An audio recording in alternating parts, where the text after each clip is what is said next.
Good morning, good afternoon, good evening, or it's 2 a.m. Good to be ready. This is Eagle Eyes on Tech. I am Eagle Falcon, back from his vacation. The one, the only, Regret the Van. How are you doing, sir? I am trapped in a box of unusual size. That's called a van. Well, that would be a box with wheels. Still a box of unusual size.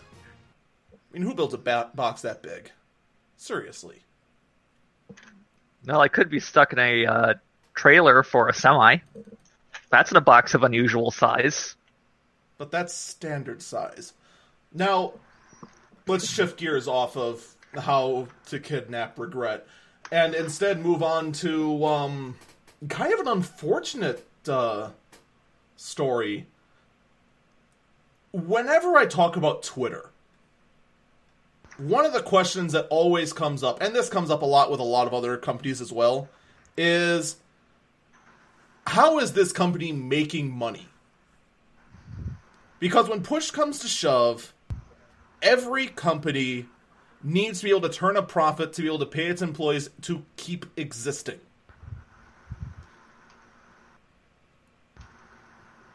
SoundCloud is a company, though, that they seem to have been getting by fairly well. They had a decent pay structure. They had a pretty sound business model. It was also ad-supported. It seemed like a sure thing. But unfortunately, reports are coming in that SoundCloud doesn't even have enough money right now to even last 2 months, according to these reports. Now, I just looked into this on my own, and SoundCloud's CEO is actually saying that, well, we really aren't going anywhere. SoundCloud is here to stay. There's an insane amount of noise about SoundCloud in the world right now, and it's just that, noise. The music you love on SoundCloud isn't going away. The music you shared, uploaded isn't going away because SoundCloud is not going away. Not in 50 days, not in 80 days, or any time in the foreseeable future. And that's from their CEO. Now, in fairness, any CEO that is currently in the middle of trying to save a company is going to immediately dispel any sort of talk of troubles. On the other hand, you do have to look at any sort of reports that say Company X is going to vanish in X amount of days. Also kind of skeptical, saying, okay, where are your sources coming from? And unfortunately, their sources are coming from TechCrunch. Yeah. Which, that's a team of 20 nerds in their basement. And of course, where did TechCrunch get their report? It's kind of hard to say who's right here. Go ahead. I've been digging through, just kind of looking around, and another name that keeps popping up in the SoundCloud is Chance the Rapper. Apparently, he was doing something with SoundCloud, or reached out to them as a method, pretty much to save the company.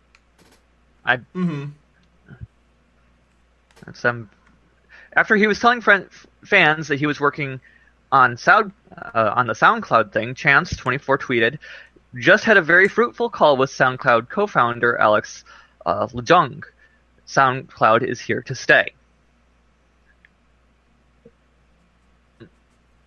The 3-time Grammy winner also asked fans to shout out the music they discovered on SoundCloud through the years at an artist who you wouldn't know if not for SoundCloud. He wrote,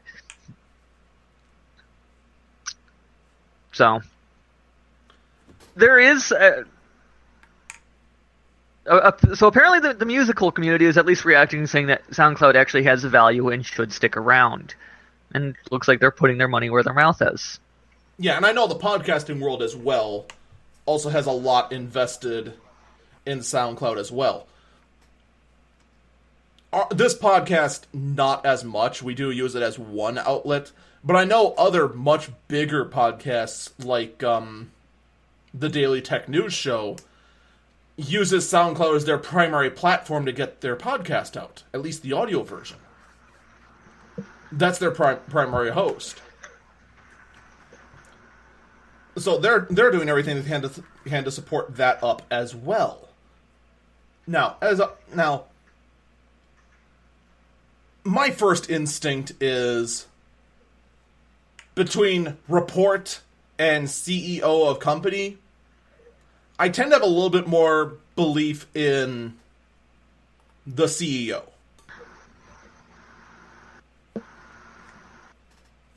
Yeah, they're the one that's directly responsible. They know the finances of their company intimately. Yeah.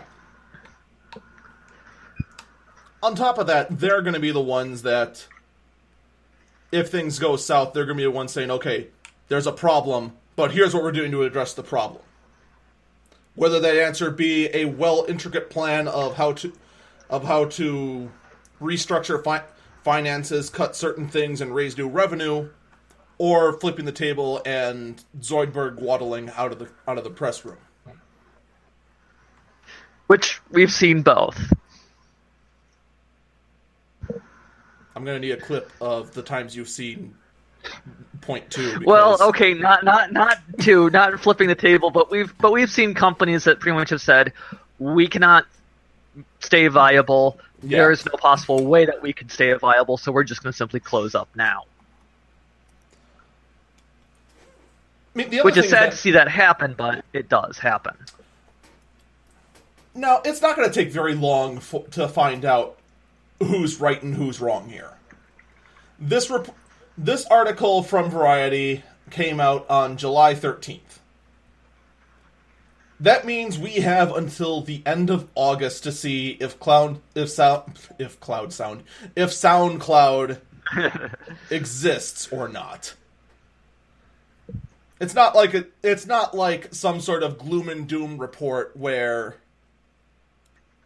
they say in the year 2525 everyone's going to die, or something of that nature. It's not going to be that long a wait to find out who's right and who's wrong here. So, and with that, we're going to move on to the one thing I really don't want to talk about. But everybody's going to expect us to talk about it. Everyone's going to expect us to talk about it because everybody won't shut up about it. Yep.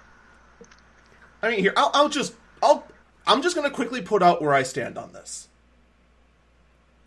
Net neutrality has not been around. The actual rules of it have only been around for somewhere between 12 to 14 months. It is not going to be unprecedented. The internet's not going to fall apart if they're going to be repealed. That being said, I do support what internet neutrality stands for. And I would love to see the rules of net neutrality passed in the form of a law so that it is more set in stone than just the FCC declaring something for a few weeks.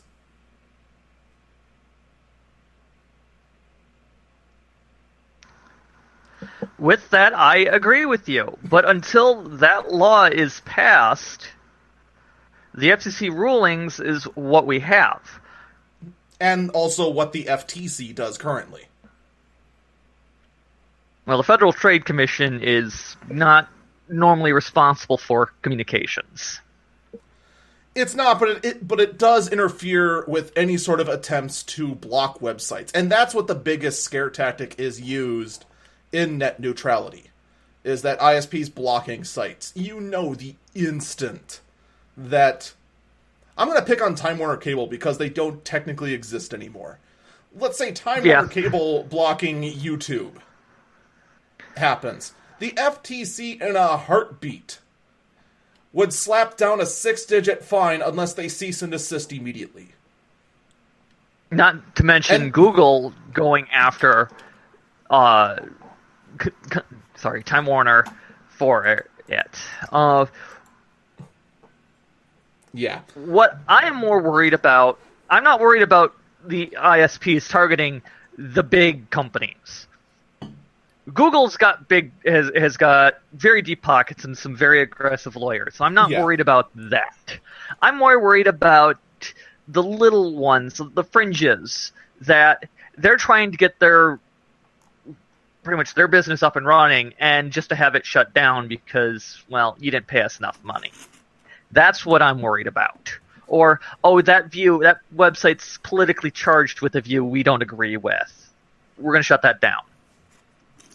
What I'm looking at, however, the counterpoint to that is with, for example, a politically active website that the ISPs don't agree with, you could reasonably argue infringement of the First Amendment. Yeah. Let's even go with one that can't be considered a silencing of political speech, which clearly falls under the First Amendment. Let's say my old website. Let's say Reforged Computers tries to start back up again. And let's say, once again, an internet company that doesn't exist, Time Warner Cable says, no, we don't want you selling used computers, and then blocks that. That could be a problem. It's still kind of hard to imagine Time Warner Cable having a problem with one guy in a 2-bedroom apartment on top of a rotting duplex trying to ban that. It seems like an unlikely scenario.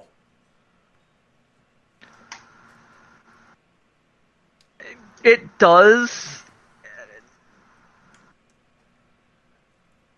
The real point is, though, in the grand scheme of things, everyone is acting like this would be a travesty, and we'd end up to the degree of sites being blocked like we're in China.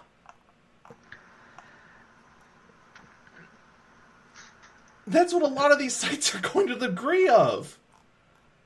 And Twitch, in particular, really tripped my trigger on Wednesday when this whole hard push happened. Now, I want to be perfectly clear. Twitch is owned by Amazon. And Amazon did, in fact, put up a small protest themselves. Amazon, on their front page, took up one of the sales of today slots to say, support net neutrality, contact the FCC today. Twitch, on the other hand, put up this massive, obnoxious red banner at the top of every single Twitch page there was. And then, in addition, globally blocked all emotes in chat to switch them out with a loading wheel that also linked to a website that was spreading information saying that the net neutrality rules being repealed would give the ISPs unprecedented powers they've never had before. Which granted, it would be somewhat bad for the FCC rules to be repealed, but it wouldn't give unprecedented powers. It would literally roll back the way things were to 14 months ago.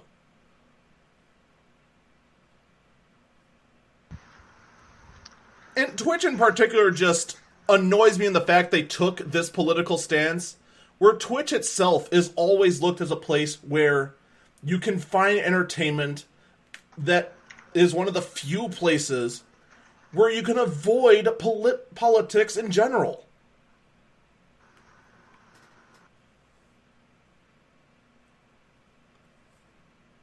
And that's really what annoyed me. Like, Spotify can continue with the, hey, look, they put up a banner here.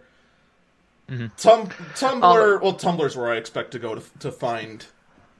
Yeah, DeviantArt actually did one that it came off as annoying and multiple times made me think that my connection was being bogged down. Because DeviantArt has a lot of images, I was seeing a lot of the failure to load boxes. And I'm just sitting here thinking, wait, what? What's going on here? And then it's like, oh, right, it's July 12th. The following day, everything was back to normal. It's like, really, do you mean to hurt? You could have just simply set the banner up there, which was very striking against their normal color scheme, and been done with it. Yeah, I would have had no problem if Twitch went and did the red banner thing. But to go and just... It literally made it hard to stream that day. Just because half a chat was nothing but loading wheels that you mouse over and it says, save the internet. Give me a break. It was just over the top. It really was. Let's move on to something less... let's move on to something where we can go at... Let's go make fun of AMD. You want to go make fun of AMD? Let's go make fun of AMD. Let's do that. We're less likely to fly off into rages. Yeah. Making fun of AMD.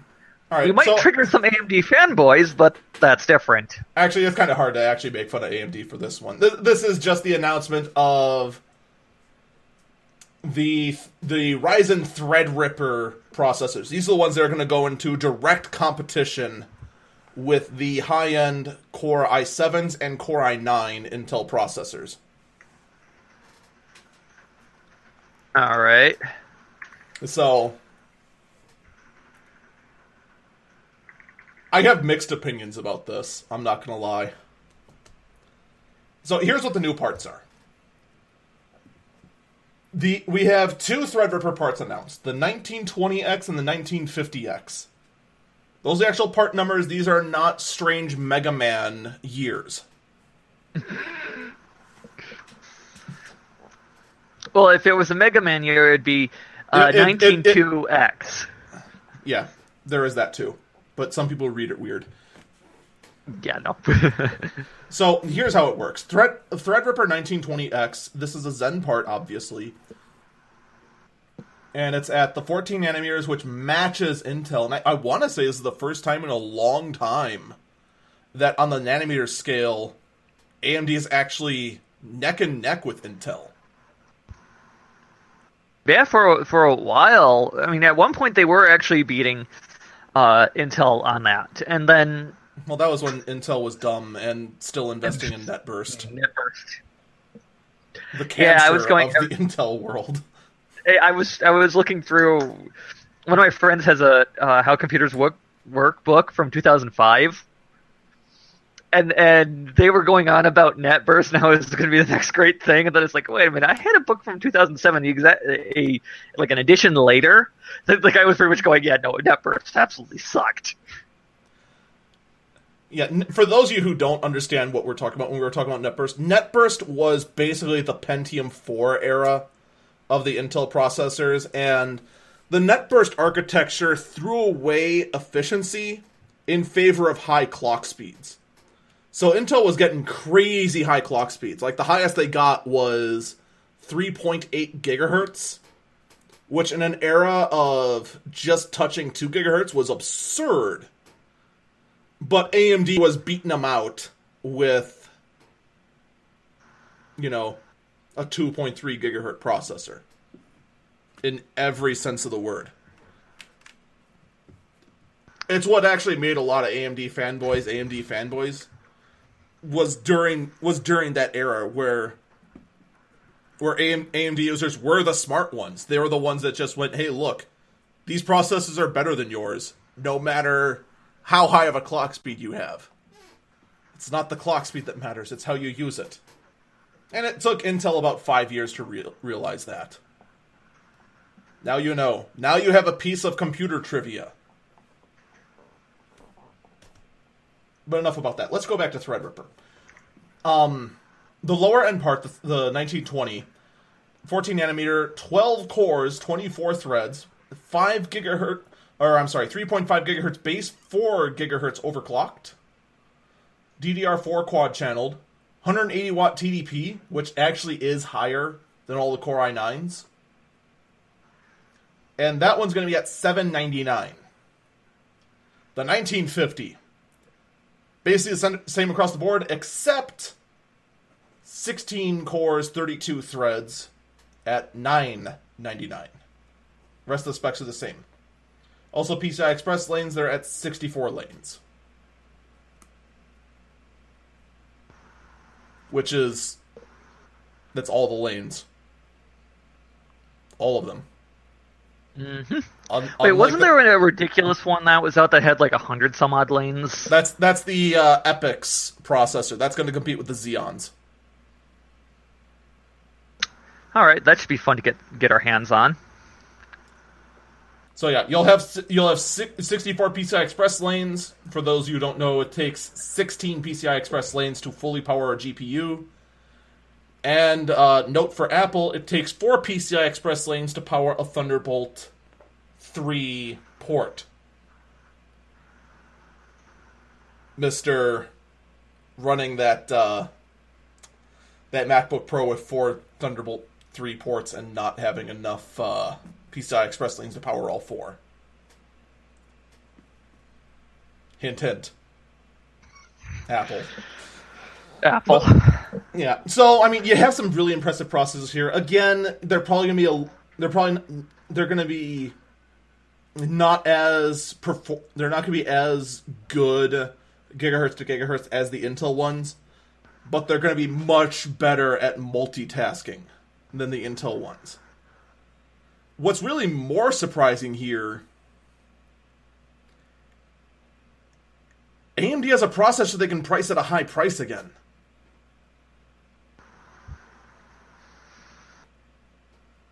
When was the last time AMD was confident enough to price anything this high? I would have to go back when it was back in the Athlon days. Yeah. So, I mean, on one hand, I'm kind of disappointed to see a $1,000 part from AMD.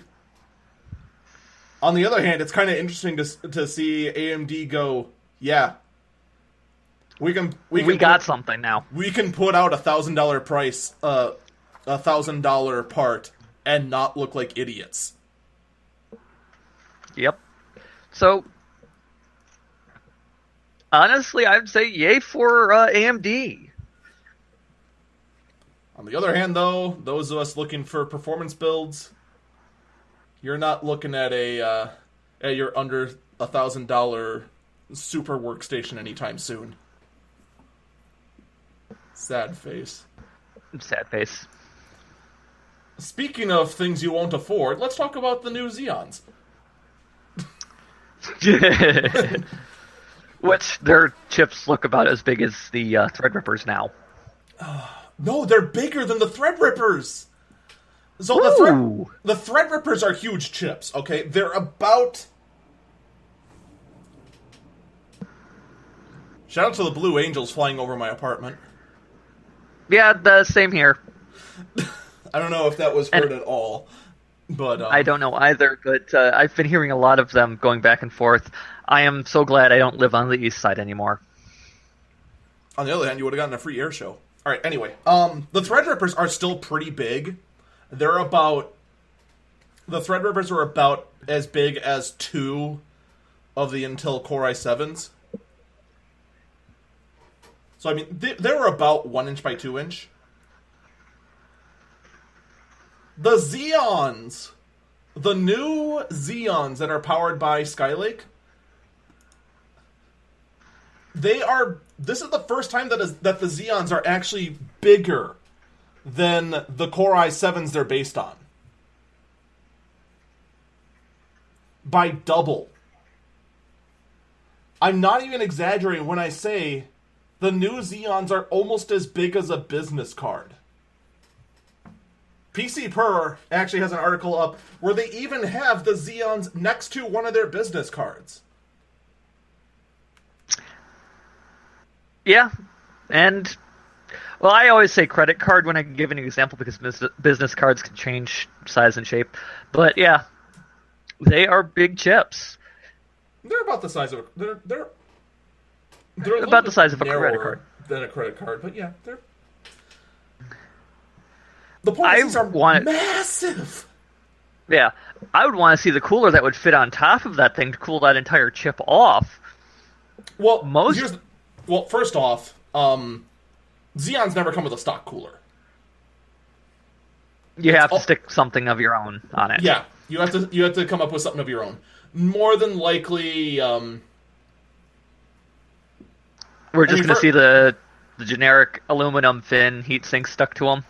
No, you're going to see some elaborate contraption usually, because these are the type of things you're going to see on a server, and those are usually and they usually come up with their own unique design to fit into their rack mount rig. You're going to see Goldberg cooling machines. Yeah. You're going to see a lot of copper. You're going to see wide bricks. You're going to see jet engine fans over them. It's going to be interesting. And I'm not even exaggerating when I say it. You're probably going to see some workstation with liquid cooling for these things. But okay. here's the more interesting thing. They have made their... I'm trying to think how to put this. They made their Xeons more understandable to the average user. They kind of split them up into categories now. You're now going to have Xeon Bronze, Xeon Silver, Xeon Gold, then Xeon Gold, and then Xeon Platinum. Xeon Bronze, Xeon Silver, and Xeon Gold are what you're going to see in workstations. Xeon Bronze and Xeon Silver are more than likely what you're going to see in most Xeons, or in most workstations. Xeon Gold, both tiers, are what you're going to see in the higher end workstations. Things like the Dell Precision T7000 series, the HP Z800 series, the Lenovo ThinkStation Too Good For You series. Whatever. I'm not even sure how they're naming their stuff. I think they're like the W, or they're like the K series now, or something weird like that. Like I gave up on trying to comprehend where Lenovo was going, because they tried to make their stuff like the Z series. And they did a lot of weird stuff, like having their CD-ROMs like mounted in the middle of the front of the tower, and made the power supply inaccessible, and I don't even know what they were doing. It's just bizarre. I should actually go on the Lenovo site and catch up on what the hell they've done. And then you're going to see like the Xeon Gold 6000 series and the Xeon Platinums in your high-end servers. The thing that's more interesting here is, first off, the core count didn't increase all that much.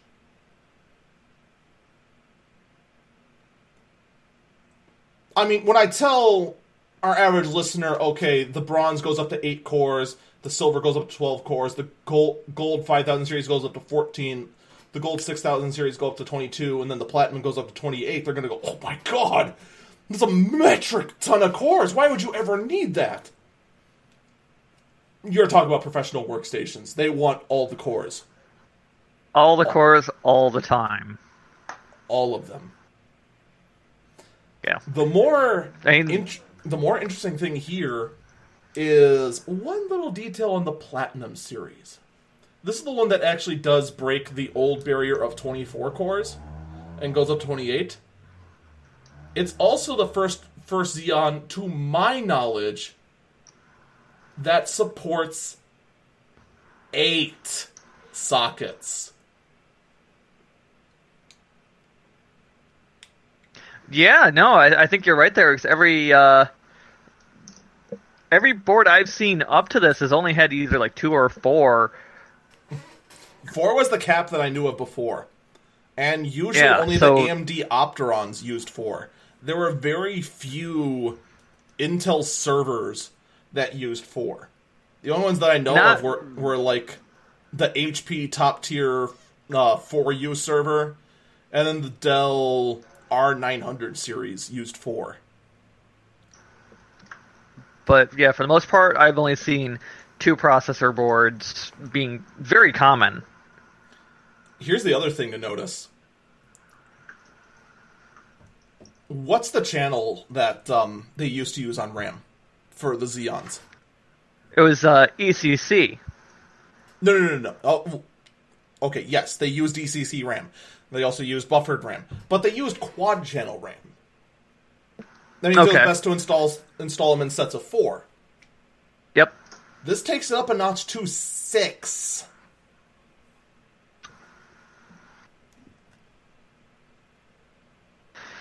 How many RAM slots are these boards going to have? 12 per socket? They would have to. You may also see RAM being mounted on a daughter board just to get more RAM into the machine. You'd have to for the Platinum series. I mean, that'd be the only way it's going to happen.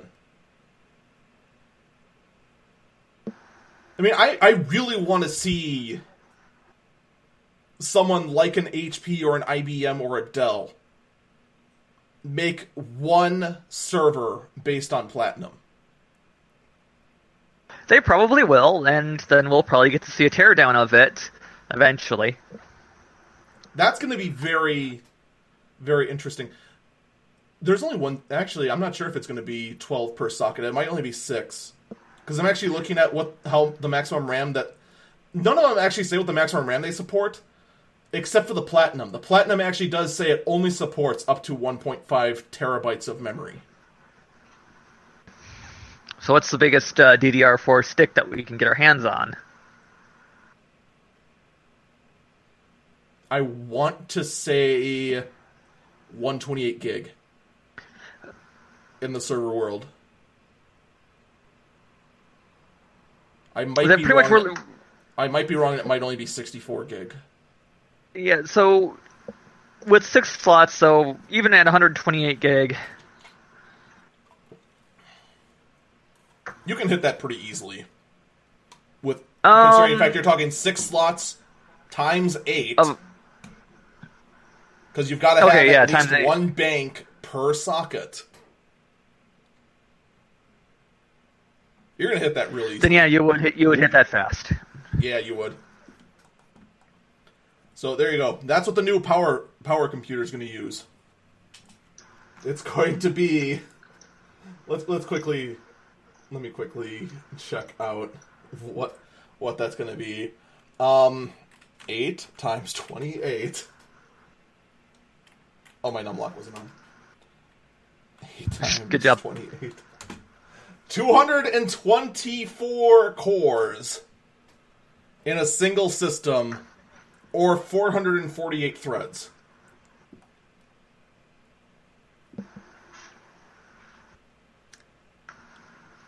Ladies and gentlemen, we officially have too much power. All right, well, yeah. No, I'm looking at...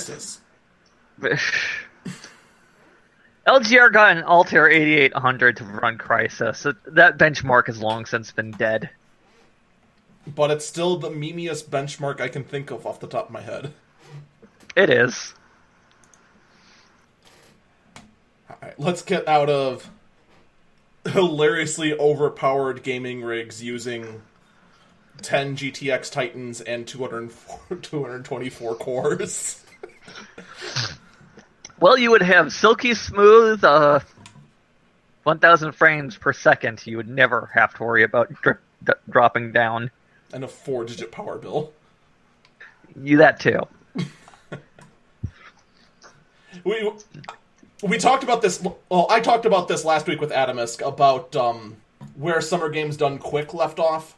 That's the speedrunning charity run that raises unheard of numbers of dollars for a charity. This summer it was for Doctors Without Borders. The grand total officially is over $1.75 million raised by charity. $1,776,475.78. 79 cents. I was off 79 cents. Still, that is an insane amount of money raised by GDQ. It is. So, props to you. You very generous nerds. No kidding. Props to you, man. And then the next GDQ is January 7th to 14th. Yep. For 2018. So, we got that out of the way. I need to have... I have a confession for you, Regret. Okay. Do you have the stream What'd you up do? at all? Yes, I am watching. I have it muted, but I have it.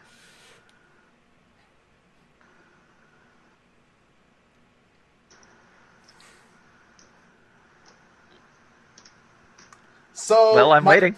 My old phone died. Okay.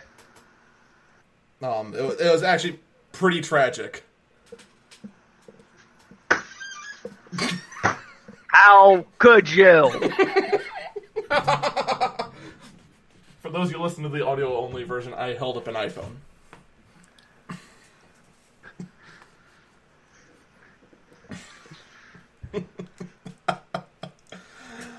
Oh, I told you I was going to do it one day.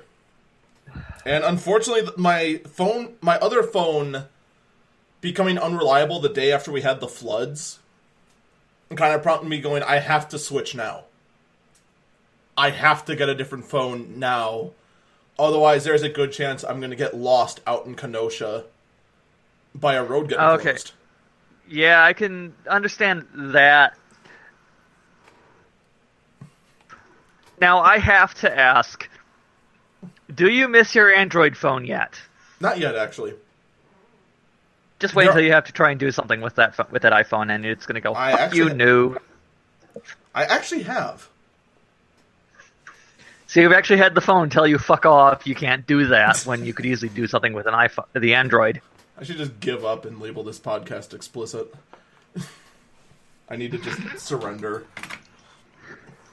No, it's actually been pretty flexible.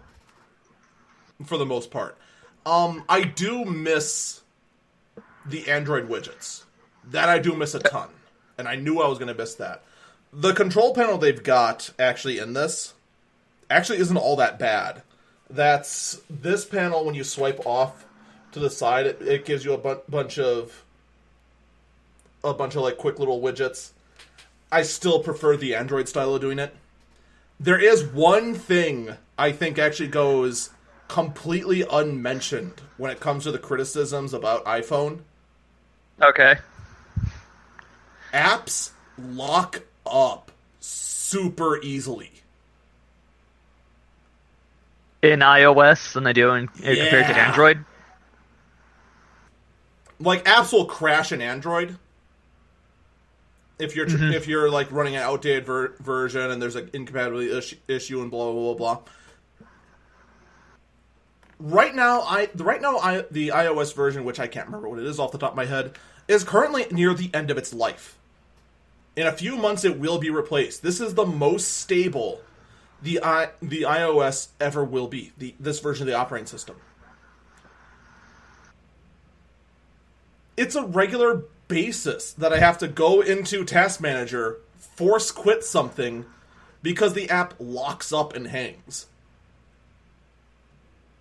Yeah, I've noticed that it's like, I mean, I have with the Android phone, when an application hangs up, it pretty much does the Windows thing where it kind of goes, this thing just died. You want to kill it?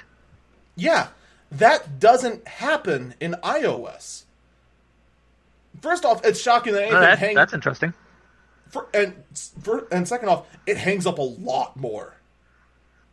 Like, in Android, that would be like maybe twice a week. Something might hang up and go, oh, well, okay, well, just reopen it then.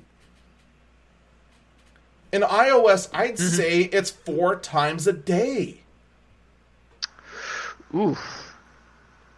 And people used to say that Android had stability issues. It is stunning how much it happens. But performance-wise, iOS definitely nukes my old Samsung. Hands down. It's so much smoother when stuff works. When stuff works, that's the key caveat right now. Here's the thing. Okay, Google. What does the fox say? We're not going to compare Easter eggs in this. Comparing the Easter eggs, Cortana wins just because it has so much nerd crap in it, and we're not even going to allow Windows Phone to get into this discussion. Sorry, Unjust Banana. No Windows Phone for you. Which I have actually apparently read that Microsoft is letting that die. Oh, does that mean we're going to finally have to hold a funeral for Nokia? A real one this time? I think the newer Nokia is actually running Android. Okay, so there's some hope for Nokia yet. Yeah, there's still some hope for Nokia yet, because Microsoft never got the grounds with the Windows Phone that they really wanted to. They were always kind of hanging on, like on the outliers, and it just never worked. But yeah, no, I'm in this phone now. So far I like it. There's just a few. I'm still shocked that stuff crashes as much as it does. You would think that'd be the one advantage that iOS would have had down. With how tightly, with how much they insist that apps reach their standards. And Android, which is looked at as the Wild West of apps, does it better. Here's actually how I look at... the thing is that they're so tightly constraining the app development on iOS. Apple's so tightly constraining that, is developers are probably finding faults in the operating system that they can't do anything with, or they're finding workarounds that, hey, there's this fault in this operating system. There's a bug here in the code. We can work around that. And Apple's going, no, you can't do that. Whereas in Android, it's like, oh, we found a bug in the operating system. We'll just work around that bug because we can. Android is literally the Windows of the mobile market. It's hard to say. Unfortunately, I no longer have any context in how the App Store works. So that could be the case. It might not be. There's one other thing I'll say about this particular iPhone. Actually, a few other things. This is the iPhone 7 that I have. Okay. I actually wanted to get the S. I wanted to get the 6S, but they didn't have it in stock, and I needed a phone that day. All right, and now I'm going to ask you. So when are you going to give up your HP Z series, your Dell laptops, and go with a Mac Pro and a MacBook Pro and an iMac Pro? When the sun goes out. For starters, so we can at least count on you and not turning into a sheeple. There's no way. There's no way in the entire world of me jury-rigging computers that I'd go with something that A, retains its value way too well, and B, is unmoddable. Well, you're already starting down that road with an iPhone. Yeah, I actually was disappointed to find out that my little Bluetooth dongle in my truck no longer works because it will not connect via Bluetooth. Well, yeah, because it's not an Apple branded Bluetooth dongle. No, my headset would though.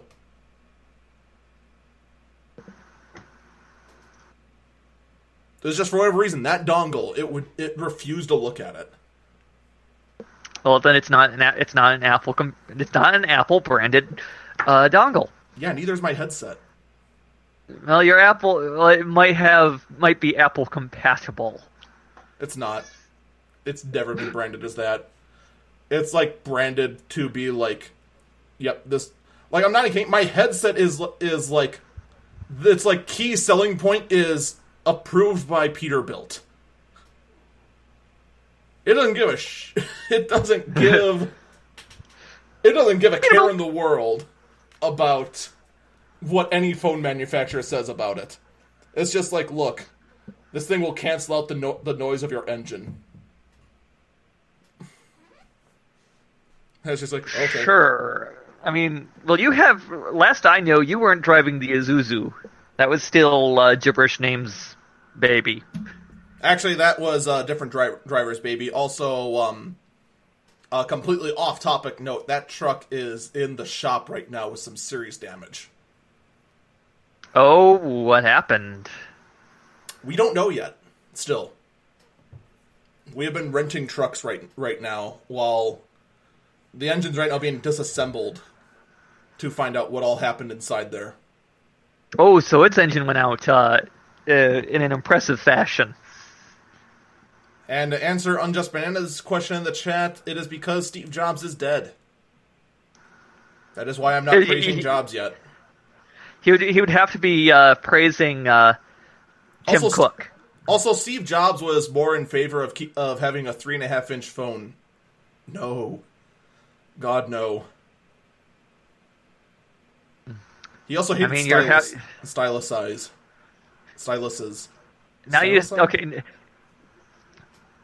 You also now need to start getting the Apple branded wireless earbuds.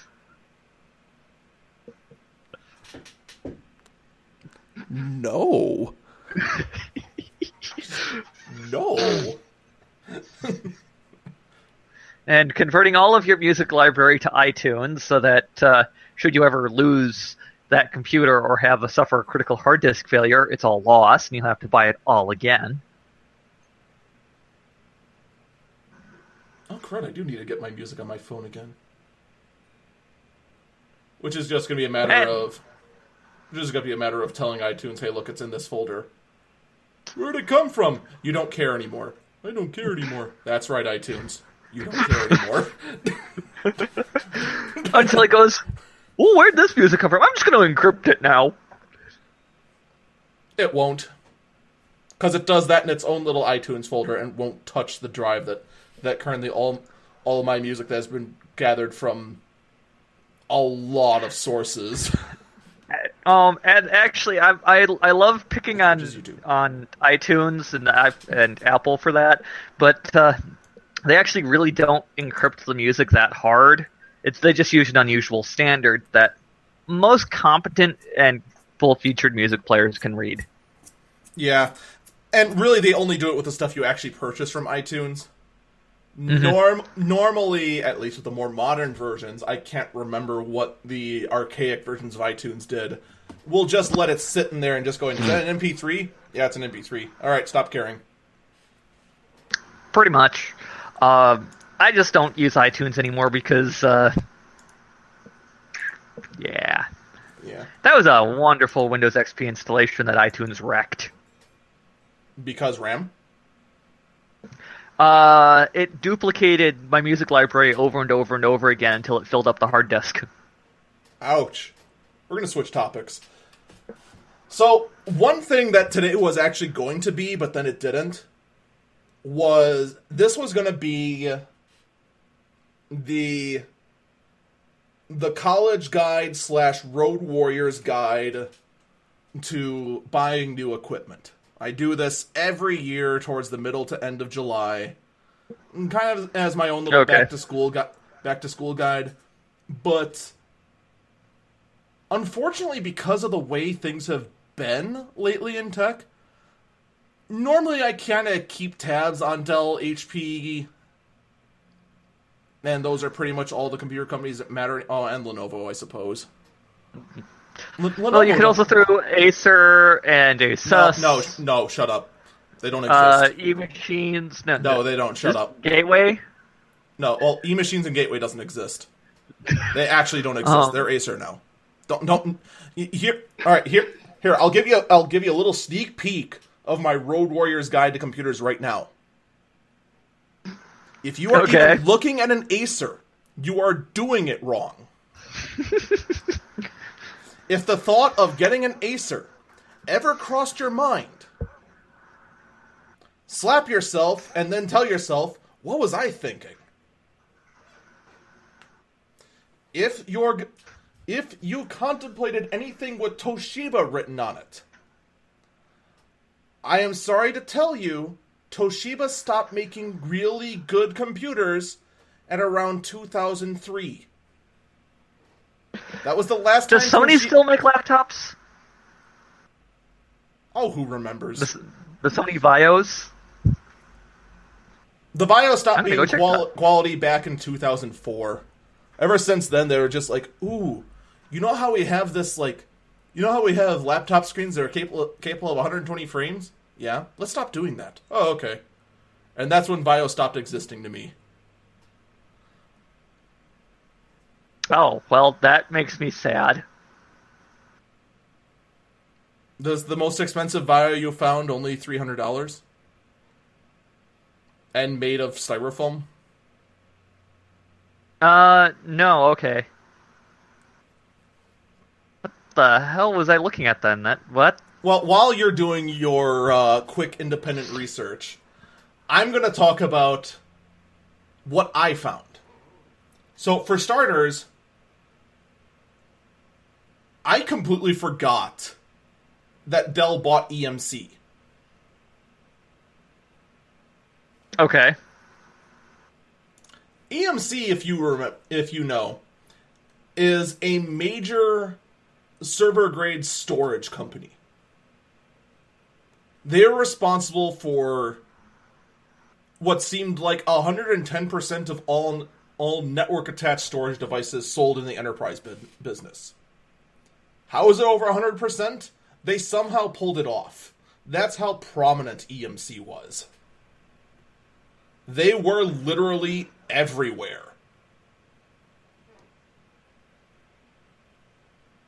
And Dell buying EMC, and they spent EMC was not cheap to Dell. They spent $67 million on EMC. Or am I remembering that wrong? Doesn't matter. The point is that Dell kind of bought EMC and it was just like, oh, I wonder what they're going to do with EMC. Well, with the new Xeons coming out, Dell has revealed their now 5th generation R series servers. And it puts a little bit of a glimpse into a possible brand name changing as Dell EMC.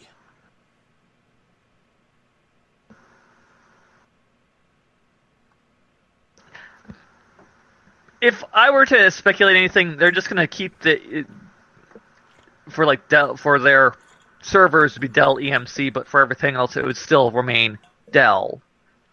That's what I would assume so as well.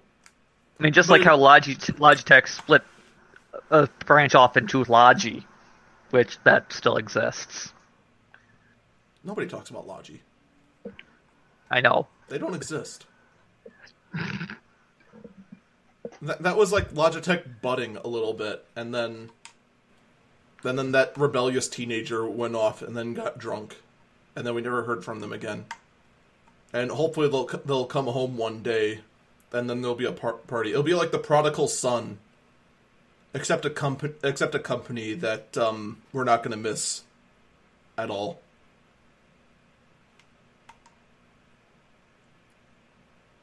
What was I talking about?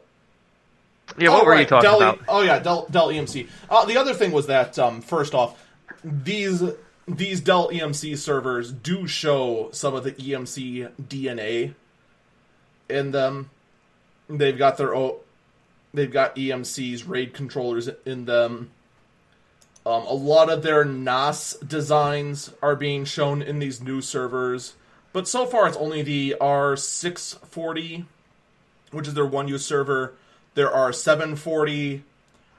There's 740 XD, which, as the name suggests, is their hilarious server they don't care about and made everything storage. But then stuck an actual server in it because I guess they had to.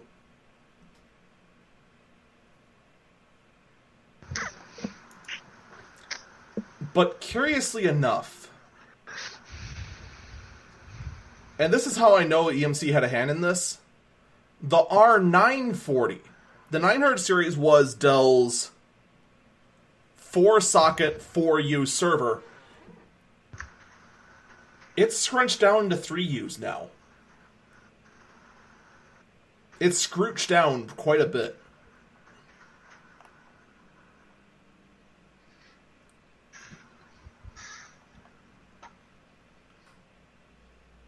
And unfortunately, it's also sacrificed a lot of its RAM slots.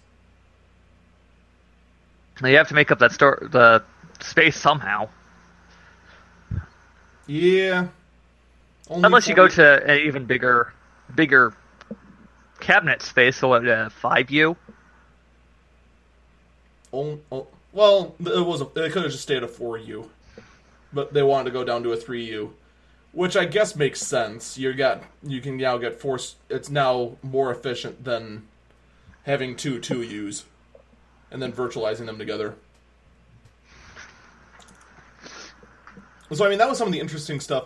Some of the other things I came across though, and it's actually making me really rethink what laptops to recommend for the Road Warrior set is. Did you know that Dell has a hybrid UPS-based laptop charger? No. They do. They have a backup battery built into their laptop chargers.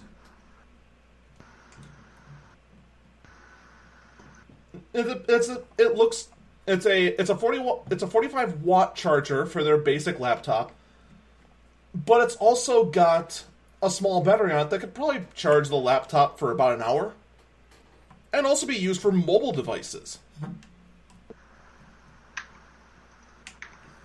it's just a modular sort of thing, so you can just pop off the battery, pop in another one, and just keep going if you really wanted to. For some reason. It's just kind of these little fascinating things that really made me go, okay, I clearly cannot do my normal guide as quickly as I used to be able to do it. There is a lot of factors that are going in here, and a lot of things that Dell released that seem kind of neat, that for whatever reason on this entire planet, they decided not to talk about. Like, I kind of get why Dell didn't want to talk about their all-in-one workstation. Because, quite frankly, when you talk about the Precision all-in-one and compare it to HP's Z1, it's an absolute joke.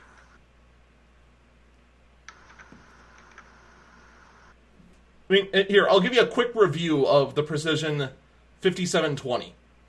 Okay. I don't care what your use is for it. I do not care if you are a graphic artist. I do not care if you want the Windows equivalent of an iMac Pro. I do not care if you are a professional video editor. I do not care if you are a CAD engineer that makes 100 times more money than I do. You do not want this computer.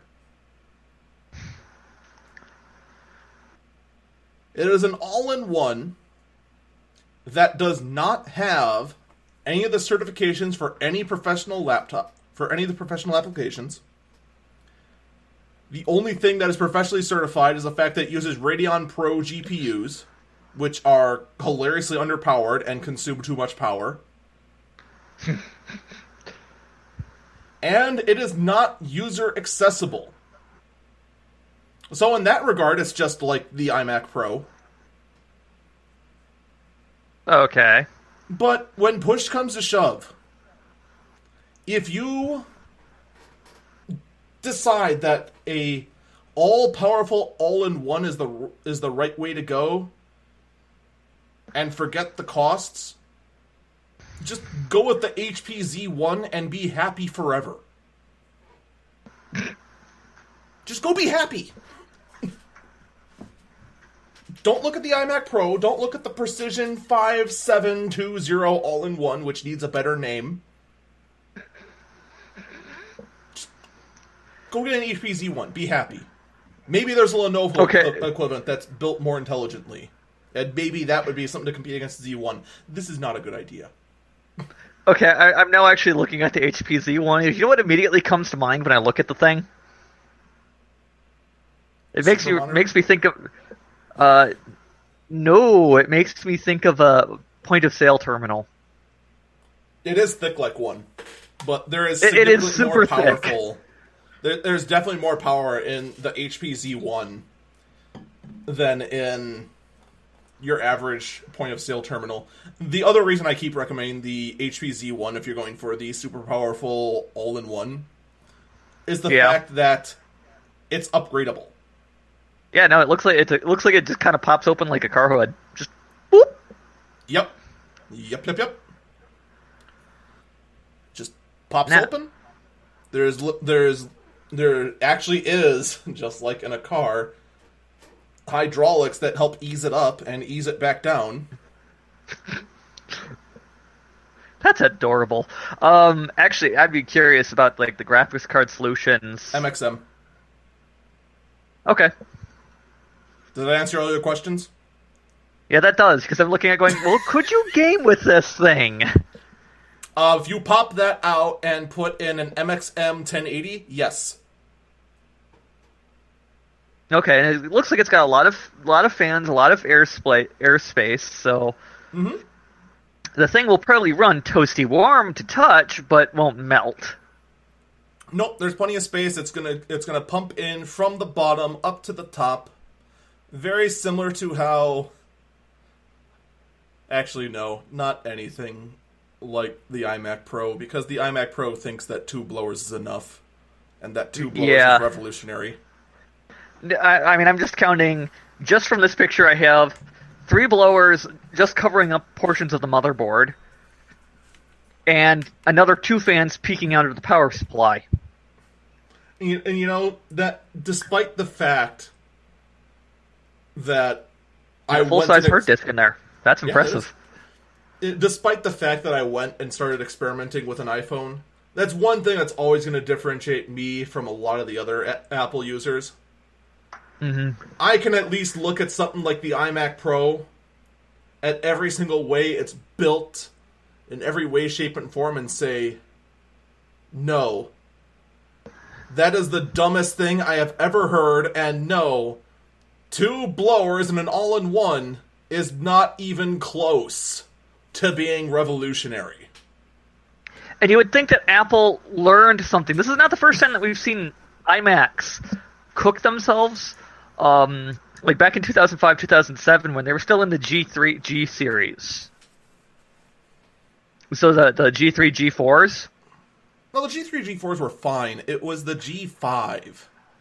That was I think it was the G4. Okay, but one of them had a bad tendency of cooking not the motherboard. The motherboard could handle the heat. The power supply could handle the heat, although they tended to have issues with capacitors. But we're cooking the hard disks into seizing up. G5. And somebody took like a thermal camera to one after it had been running for a while, and they were showing that the hard disk spindle motor was over 100 degrees Fahrenheit. Yep. So with that, we are going to end our little journey into... But yeah, no, that HP Z1 is sexy. Damn. Right? God, it is. Damn. It actually is kind of funny looking at the way things went with the workstation world. HP was awful. HP had had the worst workstations.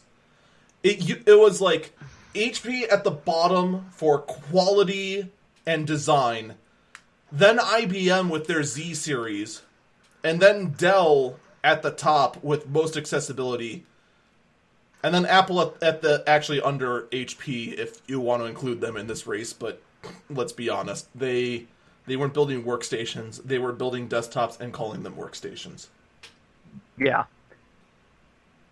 And then they built desktops with Xeons in them, and then called them workstations. Although now I'll actually give Apple credit. They Apple at least now is using professional graphic cards in their quote professional desktops and professional laptops. Those are at least finally there. They're also using professional graphics in their not professional desktops, but I can't tell them how hardware works. They won't listen to me. They also won't listen to logic either.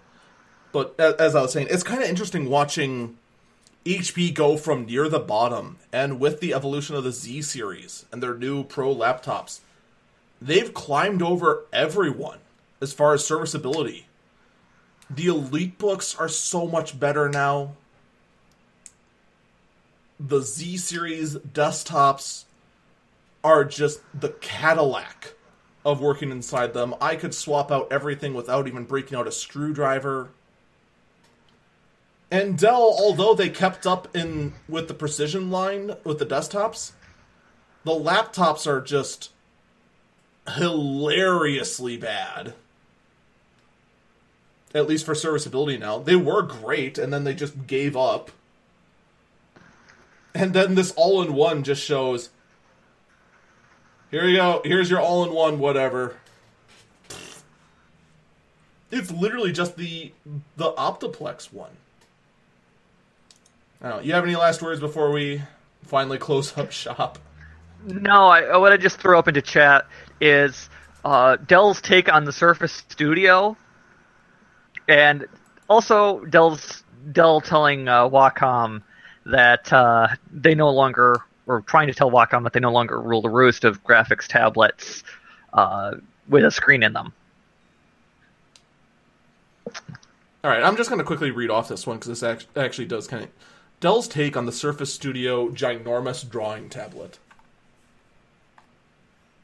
Which actually part of that title was blocked up by this stupid cookie notice about how cookies are delicious. Dell takes on the Surface Studio with a ginormous drawing tablet. Okay. Yeah, this is regarding something else I had open over here.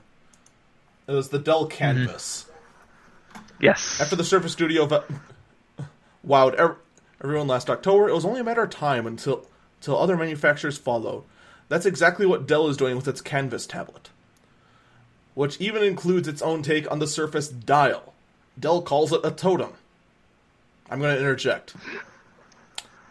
Dell is retarded. The story continues. The reason I want one is that it's pretty much. I have an old. It's at the right angle, but here is my very trusty, very well-worn Intuos 4. I would love to get my hands on a Cintiq, but those are stupidly expensive. I mean, this is probably also going to be stupidly expensive, but at a 27-inch screen, and for most tech people this means absolutely nothing, but 2,048 different pressure levels. That's how hard I'm pressing the stylus down on the screen. For doing artwork, that changes pretty much the pressure of the pen stroke. Just back on the totem. Seriously? The totem? Well, they can't call it what they wanted to call it. Which, the puck? No, they could have called it a puck. Hell, they could have even called it a spinner. The spinner? The useful spinner? All of those words are better than totem because now I think Dell is into shamanism. The story continues. The story Unlike continues. Microsoft, Dell's decided... Wait. Dell's _S decided to sell Giant the tablet portion separately so you could attach it to... It's pretty much Dell is... I swear, I am not verbally challenged. This is how it's written. What it says. So you can attach it to your existing rig. In fact, Dell expects it to be used as a secondary monitor. You can't actually stand the screen straight up, though you can angle it slightly off your table. To which I am going to interject by saying, watch me. Oh, the thing is it's meant to be used as a graphics tablet. It's meant to be used as a Cintiq.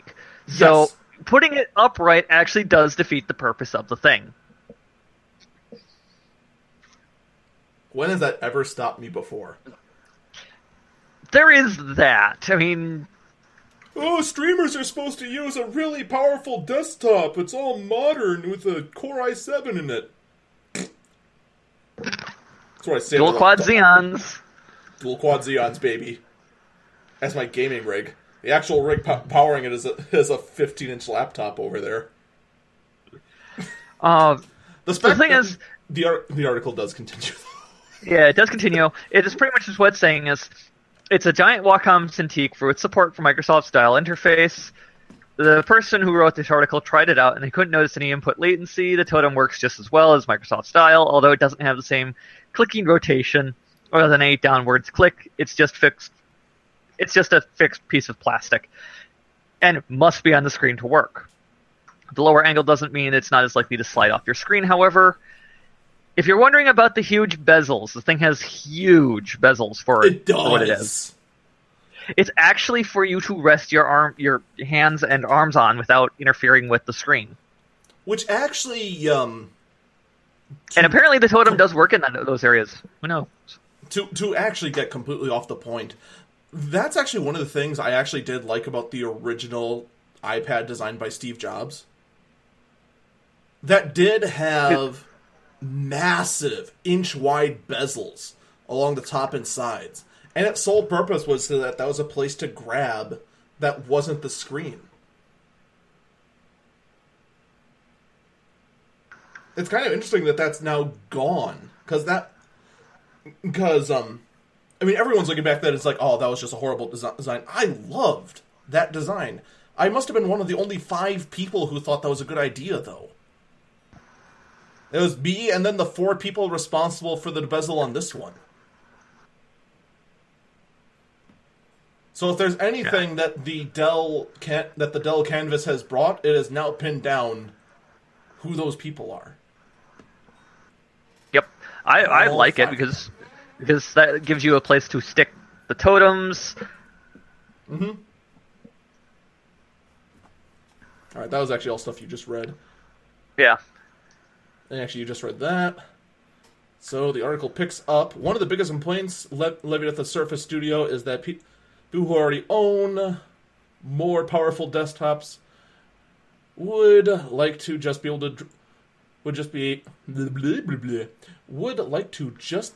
to own the display. So the Dell Canvas goes a long way towards addressing that issue. Although it's not as high resolution or environment as the studio's display, but again, it's meant to be paired with another display. And it's nice to have a screen you can use with any computer you'd like. Dell isn't announcing a final price yet, but it's supposed to be a lot cheaper than the Surface Studio or comparable Wacom Cintiqs. Alright, what they're referring to the color brightness is that it is a 1,000:1 contrast ratio. Which for most people means absolutely fuck also. Now, actually, on the Dell site, they don't have it listed yet, what the price is. I will probably be keeping my eyes on that as an alternative to Wacom. I'm actually running into issues with Wacom and their drivers almost being as bad as AMD's. That's impossible. That is literally impossible. That's like saying my car is more wrecked than a crater. That is literally impossible. Although I will quickly comment, as far as being impossible to have the canvas sit upright, they sell the accessories stand. picture shows it. That puts it up into a painter's easel style. Yep. On a different note, We did end. We're Eagle, 15 how minutes many over time. Dell Ultra Sharps have you gotten your hands on? Because the one I use for my stream monitor, the backlight is failing. I have not looked at that much lately. The last time I actually looked at the place where I used to get my equipment, they had a bunch, but then I want to say a company in India bought it all, which is a damn shame because, and I regret not getting one when I had the chance. I was also poor at the time, so I couldn't afford one anyway, which is why I didn't. They had 8 30-inch Dell Ultra Sharps. Ooh. 2010 30-inch Dell Ultra Sharps. And the price they offered me was $110 per. I would have gone over there and just went, here you go, here's the money. I just paid rent. I had nothing. Well, that's the thing, is I also make more cashy cash than you do. Well, that was at that time. That was like 3 years ago. But that was the last time I actually looked at monitors. But again, we're way over we're way over what we should have been. We're now closing in on an hour 20 minutes. So let's close up shop here. That's gonna do it for me, guys. Thank you so much for listening to this podcast. You can find me at twitch.tv/eagle_falcon. You can find Regret at twitch.tv/regret_the_van. Next week, we will have the complete students/road warriors guides to portable computing at a reasonable price. Because don't do that. Because any idiot can say, go get a $3,000 laptop. See you then. Yep.